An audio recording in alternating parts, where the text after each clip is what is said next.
তাই নে খাবার। তুই কি কানা নাকি? এখানে খাবার কই? খাবার তো নাই। ক্যাট ফুড নাই, টাকা নাই ঘরের মধ্যে, খালি তো বসে বসে খাস। আর কোনো কিছু তো বুঝোস না, টাকা ছাড়া কি ক্যাট ফুড আসে? ঘরে টাকা নাই আগে কবি না, চল আমরা টাকা নিয়ে আসি। তুই নিয়ে আসবি টাকা? কই থেকে টাকা কই পাবি তুই? তোর এত কথা যাই না কি হবে, চল বাইরে চল। ঠিক আছে চল দেখি কোথায় তুই টাকার কথা বলতেছিস। চল চল চল। শোন, সাথে করে একটা গামছা লো তো। আমার গামছা লাগবে? গামছা কইবে? আচ্ছা তুই না দাঁড়া, আমি গামছা নিয়ে আসি। চল গামছা নিছি, এখন কই যাব? পুচি কোন দিকে যাব ঠিক মতো বল। কুত্তা নাই যেখানে সেখানে বস। এইগুলা কেমন কথা পুষি? নে তোর কথা মতো গামছা বিছায় কুত্তা ছাড়া জায়গায় বসি, এখন কি করব বল। এখন তুই একটা ইমোশনাল গান শুরু কর। বোকা মেয়ে, আমার গান শুনতে মন চাইছে তোর, এটার জন্য রাস্তায় আসা লাগলো। দাঁড়া আমি গাইতাছি। স্টার্ট কর।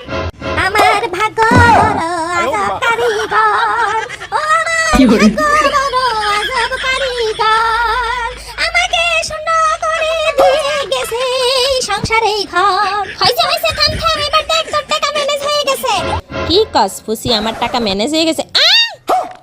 এত টাকা পুষি কিভাবে কোথা থেকে আইলো? আগেই কইছিলাম টাকা পয়সা আমার জন্য কোনো ব্যাপার না, তুই শুধু তোর গলার যত্ন নিবি আর টাকা পয়সা ম্যানেজ করা আমার দায়িত্ব, বুঝছিস?